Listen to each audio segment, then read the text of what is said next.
Olá meninos, tudo bom? A nossa aula hoje vai ser um complemento do que nós trabalhamos na última aula, tá? Vocês lembram que a gente iniciou, né, o que é conhecido como Reforma Protestante, que foi o surgimento de novas igrejas cristãs na Idade Moderna, igrejas essas que passaram de fato a questionar, a criticar a autoridade do Papa, os dogmas da Igreja Católica, as práticas corruptas de parte do clero católico, né? E aí estoura o que ficou conhecido como Reforma Protestante, quando a Igreja Católica ela vai perder o controle do cristianismo dentro do Ocidente, surgindo três novas igrejas. A Igreja Luterana, que nós vimos, já trabalhamos no nosso último encontro, na nossa última aula, e hoje vamos trabalhar as duas outras igrejas. Uma que foi criada na Suíça, que ficou conhecida como a Igreja Calvinista, e a outra que foi criada na Inglaterra, criada pelo próprio rei chamado Henrique VIII, que ele cria a Igreja Anglicana, tá bom? Então nossa aula hoje é um complemento da Reforma Protestante, trabalhando essas duas novas igrejas cristãs, ok?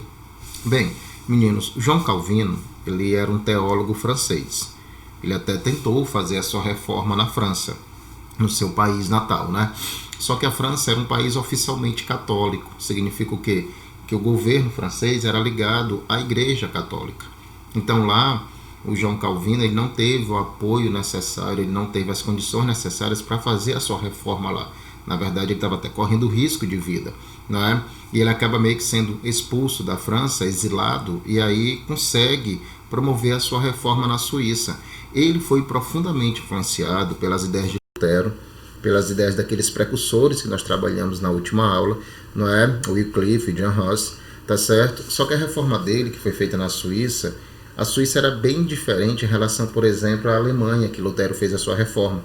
A Suíça já era uma região muito mais voltada para o comércio, para a burguesia, para o capitalismo, ok? E aí o que acontece, meninos? Nesse processo de formação da igreja calvinista, o Calvino ele adota muitos princípios luteranos, como a ideia de livre leitura da Bíblia, não adoração de imagens, não aceitar também a venda do perdão, que é a venda da indulgência, não aceitar o celibato clerical, que é aquela lei que proíbe o clero de casar. Todos esses princípios que o Lutero defendia, Calvino também vai defender. Agora tem algumas diferenças, e aí nessas diferenças que os senhores têm que tomar cuidado. Por exemplo, Lutero falava que a salvação é pela fé.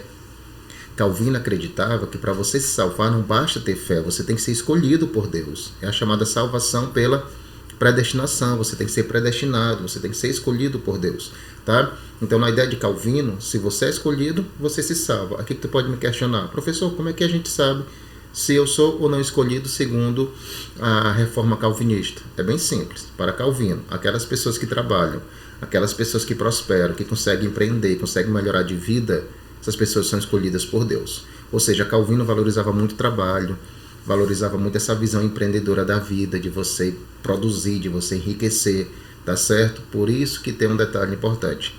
De todas as igrejas que foram criadas, meninos, a igreja calvinista foi aquela mais voltada para os interesses da burguesia.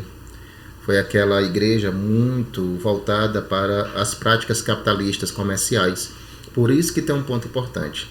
A reforma calvinista ela foi criada na Suíça, tá certo? O berço da reforma calvinista foi a Suíça, mas se espalhou, porque muitos burgueses em várias regiões do mundo acabaram seguindo as ideias calvinistas justamente por defender seus ideais, suas práticas, principalmente capitalistas comerciais, tá? E aí o que nós vamos ter? Nós vamos ter a igreja calvinista se espalhando. Aqui eu citei alguns exemplos para vocês. Por exemplo, os presbiterianos são os calvinistas da região da Escócia. Os puritanos são calvinistas da região da Inglaterra. Huguenotes são os calvinistas da região da França, país natal do João Calvino. Ou seja, a igreja calvinista se espalha pelo continente europeu. Ok? Então, muito cuidado nas comparações entre a igreja luterana e a igreja calvinista. Tentem aí fazer um paralelo entre as semelhanças e as diferenças, principalmente nessa ideia de salvação, né, meninos? Porque para Lutero, a salvação é pela fé, e para Calvino a salvação é pela predestinação, ok? Agora, a outra reforma, feita por esse senhor bem aí, o rei Henrique VIII, da dinastia Tudor, é uma reforma, meninos, um pouco diferente das duas primeiras que nós citamos. Porque é uma reforma feita por um rei, o rei Henrique VIII. Então, obviamente, o que vai estar por trás dessa reforma não são questões teológicas, questões religiosas, não. tá? Vai ter interesse realmente em questões políticas, questões econômicas, questões até pessoais. Que o Henrique VIII, quando ele cria a Igreja Anglicana, através de uma lei chamada Ato de Supremacia, lei essa que foi aprovada junto com o parlamento inglês. Parlamento é como se fosse o Senado deles, tá? E aí o que acontece? Eles criam essa lei e a Inglaterra, na figura do rei Henrique VIII, eles rompem oficialmente com a Igreja Católica, tá? E aí, logicamente, quais eram os interesses que estavam por trás? Henrique VIII ele era casado com uma princesa espanhola, chamada Catarina de Aragão. Ele era casado na Igreja Católica. E, meninos, na Igreja Católica, o casamento é um sacramento. O que quer dizer isso? Ele não pode ser dissolvido. Tanto, não sei se vocês já participaram, mas quem participa de uma missa da Igreja Católica, missa de casamento, tem um momento que o padre fala: o que Deus une, o homem não separa. Aquela ideia de que o casamento feito perante o altar, perante Deus, não pode ser dissolvido, a não ser o Papa. Na verdade, apenas o Papa pode autorizar a dissolução do teu casamento feito na Igreja Católica. Aí o que acontece? Henrique VIII, ele queria romper o casamento com a Catarina de Aragão e queria casar com uma outra mulher da nobreza inglesa chamada Ana Bolena. E o Papa, na época, não aceitou o pedido de Henrique VIII para anular o casamento dele com a Catarina de Aragão. Aí o Henrique VIII ele teve a desculpa para romper com o Papa da Igreja Católica, porque ele vai unir o útil ao agradável.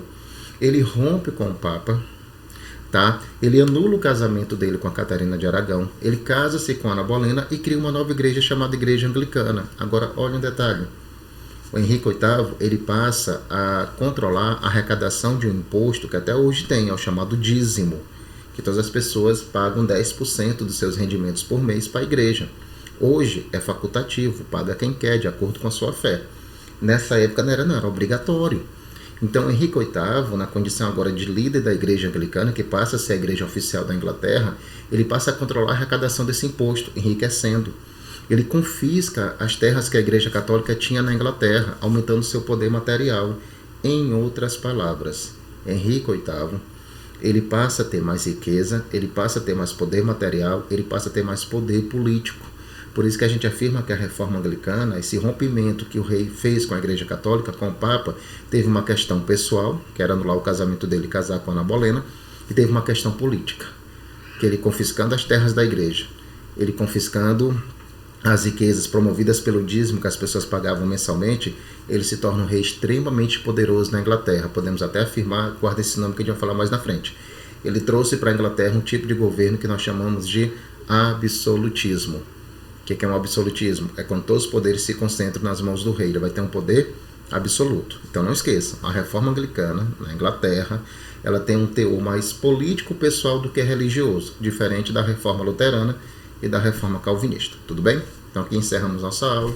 Espero que tenha sido claro para vocês. Até a próxima. Um abraço.